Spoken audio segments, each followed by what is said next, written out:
Louvado seja o Senhor, chegamos agora na semana número 1 do Alimento Diário Novo, aqui o segundo volume, Pastorear o Rebanho de Deus.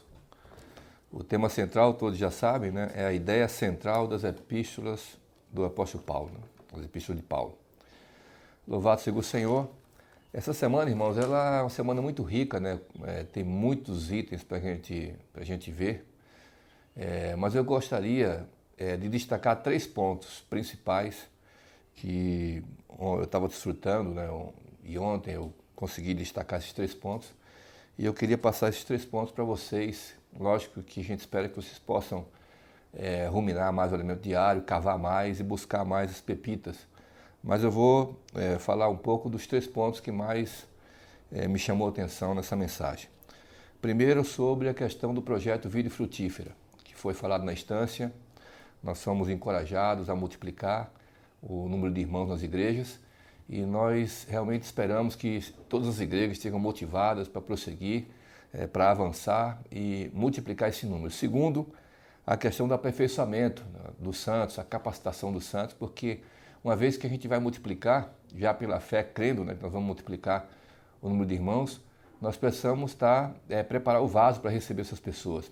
Então, preparar nossa liderança, capacitar nossos casais, nossos jovens, nossos líderes para poder receber todas essas pessoas que vão chegar na vida da igreja. E o terceiro ponto é que capacitados, mesmo capacitados, nós ainda devemos depender do Senhor. Devemos buscar a graça do Senhor, invocar o nome do Senhor, orar e sempre colocar tudo na dependência do Senhor. Eu gostaria de começar lendo aqui Efésios capítulo 4, versículo 11 e 12, que diz assim: E ele mesmo concedeu uns para apóstolos, outros para profetas, outros para evangelistas e outros para pastores e mestres, com vistas ao aperfeiçoamento dos santos, para o desempenho do seu serviço, para a edificação do corpo de Cristo. Então essa semana, basicamente, ela foca principalmente no aspecto do aperfeiçoamento dos santos. E, como eu falei, inicia, claro, né, mostrando a questão da importância da nossa multiplicação. Então, lá na instância, fomos encorajados, e aqui logo na segunda-feira, no Alimento Diário, diz assim: nosso objetivo não é meramente aumentar o número, mas ajudar muitas pessoas a receber o Senhor Jesus e ser firmadas no viver da igreja. Então não é apenas levar as pessoas à salvação. Nosso objetivo é levar as pessoas à salvação, batizar essas pessoas e introduzir cada uma delas no viver da igreja para que elas comecem a viver a vida da igreja, ser aperfeiçoadas juntamente com os demais santos. E aí na igreja ela encontra o que? Os tutores, os curadores, que vão, logicamente, se empenhar ao máximo, né, dar a sua vida para que essas pessoas possam ser trabalhadas, edificadas juntamente conosco na vida da igreja. Então, aí na segunda-feira, algumas palavras, né, me chamaram muita atenção. Por exemplo, aqui fala de desafio. É uma palavra que me chamou a atenção, desafio. Outra palavra é sair da zona de conforto. E a outra é correr risco. Então essas 3 palavras mostram que quando a gente se prepara, quando a gente quer fazer algo, a gente precisa sair da zona de conforto. A gente precisa enfrentar as coisas como desafio. Não enfrentar como problemas, mas enfrentar como desafio. Quando a gente enfrenta como problemas, geralmente a gente fica com uma posição de vítima.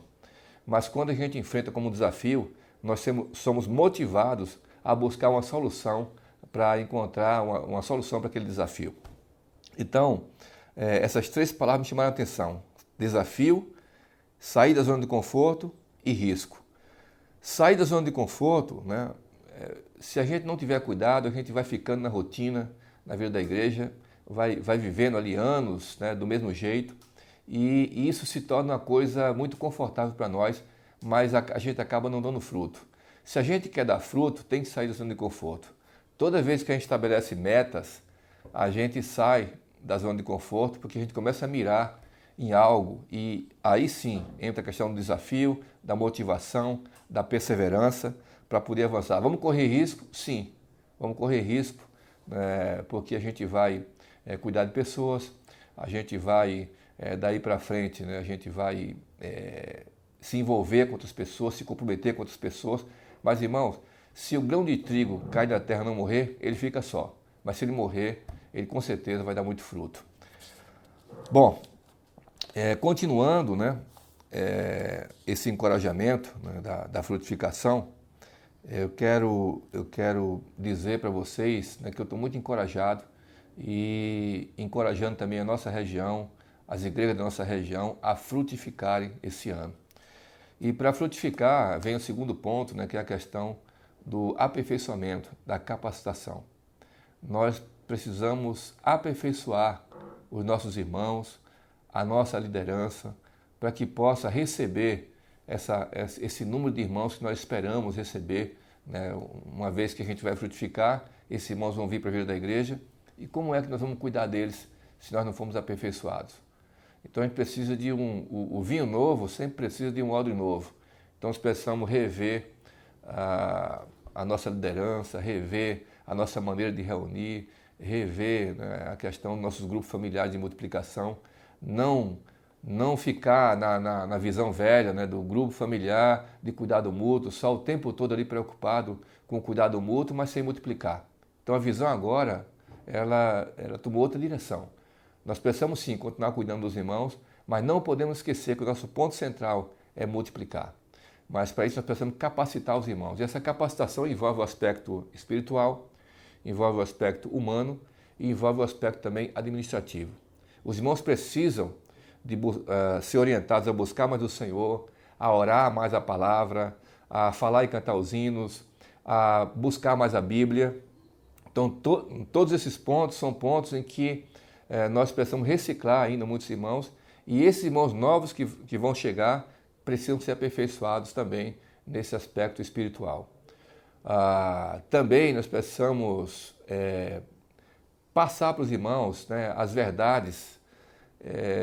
Nós recebemos muitos irmãos novos, né, de 5, 6, 7 anos para cá, e muitos ainda são carentes com relação à questão das verdades básicas. Então, por exemplo, verdade sobre a salvação, sobre o batismo, sobre a justificação pela fé, a questão da igreja, do reino, da Nova Jerusalém. Então, são palavras que os irmãos precisam conhecer para poderem se firmar nessas verdades.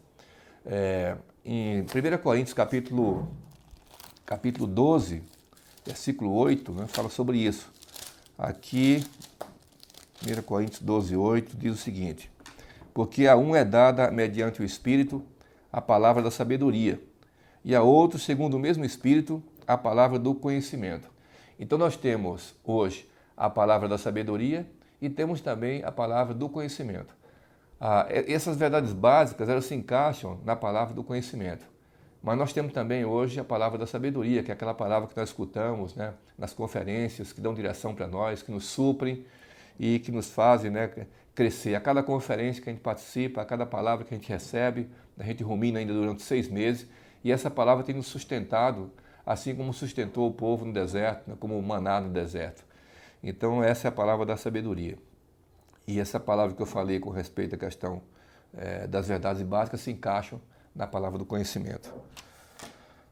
Bom, não somente o lado espiritual, mas também o lado humano, né? Os nossos jovens precisam ser aperfeiçoados, nossos irmãos em geral precisam ser aperfeiçoados também no lado humano, no lado do caráter, a questão da pontualidade nas reuniões, assiduidade, né? Isso é muito importante, serviço na igreja, tudo isso é importante trabalhar esse lado humano nos irmãos. E, por fim, o lado administrativo, que é um lado que nós temos muita carência hoje, que precisa ser trabalhado.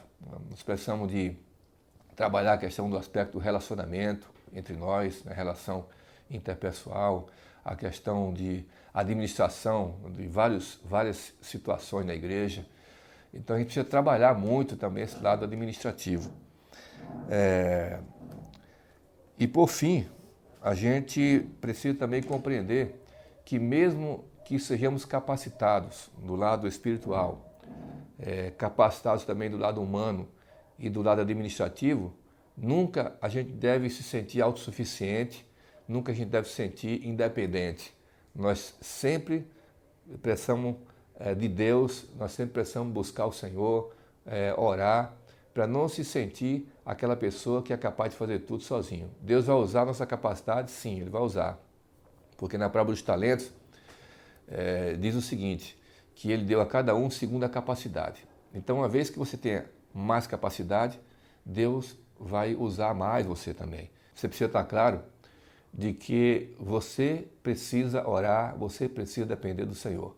Porque o próprio Senhor falou que sem Ele nós nada podemos fazer. Então Moisés foi alguém que é um exemplo para nós. Ele foi alguém trabalhado no Egito, ele aprendeu muitas coisas. No livro de Atos é dito que ele era alguém poderoso em palavras e em obras. E Moisés chegou a um ponto que ele se achou autossuficiente para levar a cabo o propósito de Deus. E ele se deu mal. Ele acabou matando um egípcio e depois ele foi tentar apartar a briga de mais duas pessoas e essas pessoas ameaçaram ele e ele teve que fugir para o deserto. E no deserto ele passou 40 anos ali. Nesses 40 anos que ele passou no deserto, ele pôde ser ali aperfeiçoado por Deus, ele foi cuidar de ovelhas e aquele homem cheio de capacidade, cheio de eloquência, tornou-se alguém agora totalmente dependente de Deus. E quando Deus veio usar Moisés, Moisés já estava aí com cerca de 80 anos. Então toda aquela capacidade dele passou pela morte e pela ressurreição. Então, resumindo, né, Deus quer nos levar esse ano à multiplicação. Deus está nos encorajando, através das palavras que nós temos ouvido, a sair da nossa zona de conforto, a encarar esse desafio e pregar o evangelho para as pessoas e ganhar as pessoas e trazê-las para a vida da igreja. Também o Senhor está nos encorajando a capacitar os irmãos, capacitar a nossa liderança no lado espiritual, no lado humano e no lado administrativo, para que nós possamos receber todos esses irmãos que vão chegar e cuidar deles. E no terceiro ponto, lembrando que, embora o Senhor queira nos capacitar, nós ainda precisamos ser humildes e depender do Senhor em todas as coisas, porque sem Ele nós nada podemos fazer. Eu encorajo vocês a ruminar mais essa palavra, a cavar mais, e que o Senhor possa, nesse final de semana, dar para você uma mensagem maravilhosa, que você possa suprir os irmãos e encorajar toda a igreja. Louvado seja o Senhor.